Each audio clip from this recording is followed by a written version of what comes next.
علماء کی کمی کوئی نہیں ہے، نہ مدارس کی کمی ہے، لیکن رجال کوئی نہیں ہے۔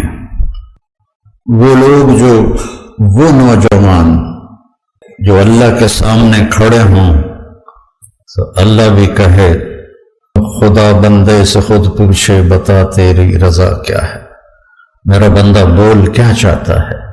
فتوحات ہو گئیں، کیسر و کسرا ٹوٹ گئے، خزانے آئے، کسرا کا تخت تاقدیس 140 ہاتھ لمبا، 110 ہاتھ چوڑا، 1 ایکڑ کے قریب، اور اس میں 1000 سونے کے گنبد لگے ہوئے تھے اور 1,40,000 چاندی کی میخیں لگی ہوئی تھی، اور اس کا 2.5 من کا وزنی تاج جو لٹکا ہوتا تھا وہ اس میں سر دے کے بیٹھتا تھا۔ یہ سب مدینے میں آیا ہے۔ تو صحابہ کون 10 مبشرہ مشورہ کرنے لگے عمر کو اب اپنا طریقہ بدلنا چاہیے، اللہ نے اتنی سہولت دے دی، کوئی خادم رکھے، چھنے ہوئے آٹے کی روٹی کھائے اور کپڑے اچھے پہنے، بڑے بڑے وفود آتے ہیں۔ تو حضرت علی کہنے لگے جو مرضی کر لو مانے گا کوئی نہیں۔ کہنے لگے نہیں بات تو کرنی چاہیے۔ کہ کون بات کرے؟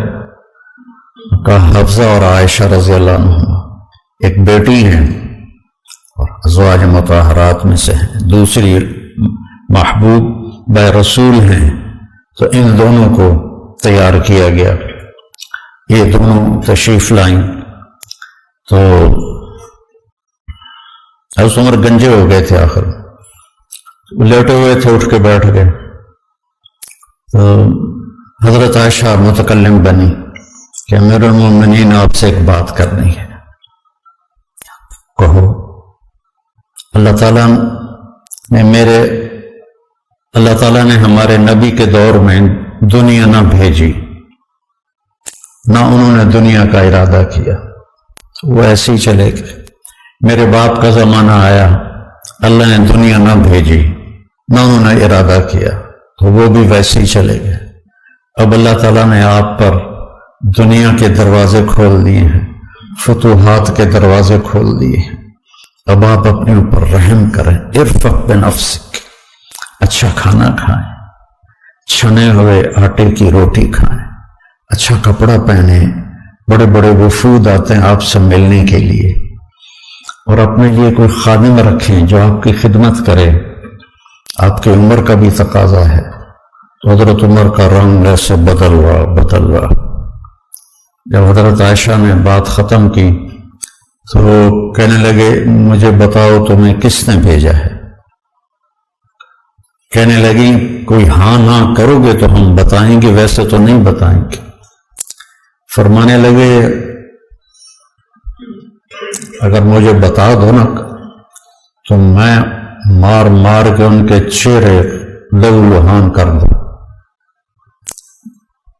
تو پھر وہ رو پڑے، پھر کہنے لگے حفصہ تو گھر والی ہے نا؟ اچھا تو بتا اللہ کے نبی نے دن میں کبھی 2 دفعہ کھانا کھایا؟ صبح کھایا تو شام نہیں کھایا، شام کھایا تو صبح نہیں کھایا۔ کہنے لگے اللہم نعم۔ کیا تجھے یاد ہے تیرے گھر میں نبی کا بستر کیا تھا؟ ایک بوریا تھا جس کو تو دوہرا کر کے بچھاتی تھی، ایک رات تو نے اس کی ایک تہ اور لگا دی۔ تو آپ نے پوچھا حفصہ میرا بستر بدل دیا ہے؟ کہ نہیں یا رسول اللہ، وہی ہے، ایک تہ اور لگا دی تاکہ آپ کے لیے نرم ہو جائے۔ کہ اس سے واپس اسی طرح کر دے، مجھے رات کو اٹھنے میں مشکل پیش آئی۔ حفصہ تجھے یاد ہے ایک دفعہ تو نے کھانا ایک تپائی پہ رکھ کے دیا تھا تو اللہ کے نبی نے اٹھا کے زمین پہ رکھا تھا اور فرمایا تھا میں جیسے غلام کھاتے ہیں میں ایسے کھاؤں گا۔ اور تجھے یاد ہے اللہ کے نبی کے پاس ایک ہی جوڑا ہوتا تھا اور اس کو خود دھوتے تھے، اور بلال آ کر کہتے تھے کہ یا رسول اللہ الصلاۃ، تو آپ فرماتے تھے بلال میرے کپڑے خشک نہیں ہوئے۔ نماز لیٹ ہو جاتی تھی کہ دوسرا جوڑا نہیں ہوتا تھا۔ کہنے لگے جی ہاں۔ کہا تجھے یاد ہے کہ ایک دفعہ جوڑا بھی نہیں تھا، رات میں ایک انصاری عورت سے چادر منگوائی تھی اور وہ لپیٹ کر جا کے نماز پڑھائی تھی، وہ تمہیں یاد ہے؟ کہنے لگے جی ہاں۔ زارو قطار رونے لگے۔ فرمایا عائشہ حفصہ جنہوں نے تمہیں بھیجا ہے انہیں جا کے کہو کہ 3 دوست تھے جو ایک منزل کی طرف چلے، پہلا چلا وہ پہنچ گیا، دوسرا چلا وہ بھی پہنچ گیا، اب تیسرا راستے میں ہے، ان کی راہ پر چلے گا تو ان تک پہنچے گا، اگر اس سے ادھر ادھر ہوا تو بھٹک جائے گا۔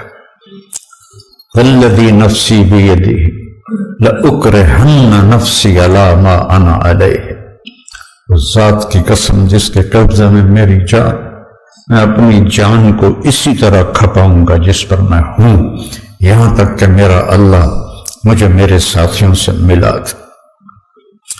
جب خنجر لگا اور امید کوئی نہ رہی بچنے کی تو آپ نے عبداللہ بن عمر کو بلایا اور فرمایا کہ جاؤ اما عائشہ سے کہو کہ عمر امیر المومنین نہ کہنا، اب میں امیر المومنین نہیں ہوں۔ عمر اپنے ساتھیوں کے پڑوس میں قبر کی جگہ چاہتا ہے۔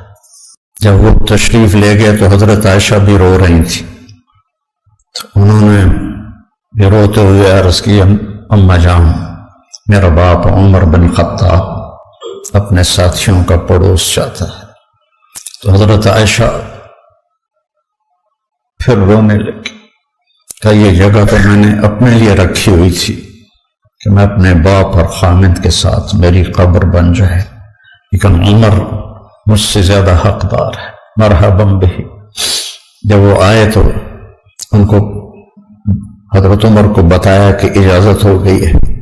کہا نہیں بیٹا، ہو سکتا ہے میرے شرم میں اجازت دی ہو، جب میں مر جاؤں اور میرا جنازہ لے کے دروازے پر پہنچو تو دروازہ پر جنازہ رکھ دینا اور پھر اندر جا کے دوبارہ اجازت لینا، اس وقت اجازت ملے تو اندر لے جانا ورنہ مجھے بقیع میں دفن کر دینا۔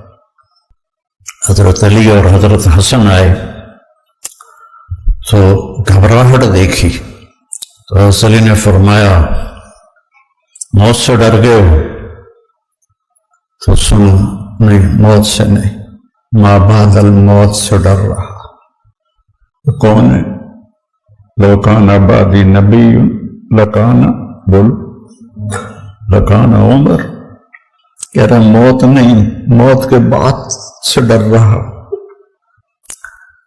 تو حضرت علی نے فرمایا نہ ڈرو، میں گواہی دیتا ہوں، میں نے اپنے نبی سے سنا کہ سیدہ کہول اہل الجنت ابو بکر و عمر۔ تو حضرت عمر کہنے لگے حشر کے دن گواہی دو؟ فرمایا میں بھی دوں گا، میرا بیٹا حسن بھی دیکھ اس ساتھ۔ وہ تشریف لے گئے، پیچھے موت کے آثار نظر آئے تو ان کا گود میں سر تھا بیٹے کی، عبداللہ بن عمر کی، تو کہنے لگے ضعنی علی الارض، مجھے زمین پر ڈال دے۔ تو ان کا دل نہیں مانا تو انہوں نے پنڈلی پہ سر رکھ دیا، کہنے لگے وائے حق، تیرا ناس ہو، سنتے نہیں ہو کیا کہہ رہا ہوں، زمین پہ ڈال۔ آپ مسجد میں داخل ہوئے، آپ کے دائیں طرف ابو بکر تھے، بائیں طرف عمر تھے۔ آپ نے فرمایا ہمیں دیکھ رہے ہو؟ صحابہ سے کہا جی۔ کہا ہکذا نحشر یوم القیامہ، اس طرح ہم محشر میں اٹھیں گے کہ میرے دائیں ابو بکر ہوگا اور بائیں میرا عمر ہوگا۔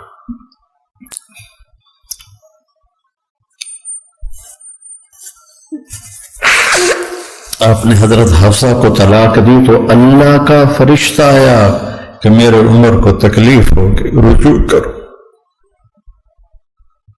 رجوع کرو۔ اپنے نبی کی منشا کے خلاف اللہ نے فیصلہ دیا کہ میرے عمر کو تکلیف ہوگی، رجوع کرو، تو آپ نے رجوع فرمایا۔ تو جب انہوں نے زمین پہ سر رکھا تو الٹے ہو گئے اور اپنا چہرہ زمین پہ ایسے ملنے لگے،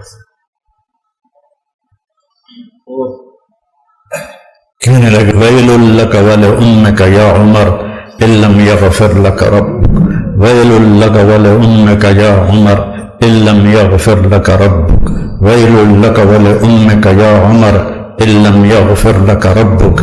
یہی کہتے کہتے جان نکل گئی تو برٹن رسل نے کہا، جو ایک دہریہ تھا انگریز مفکر، اگر ایک عمر اور ہوتا تو پوری دنیا میں اسلام پھیل جاتا۔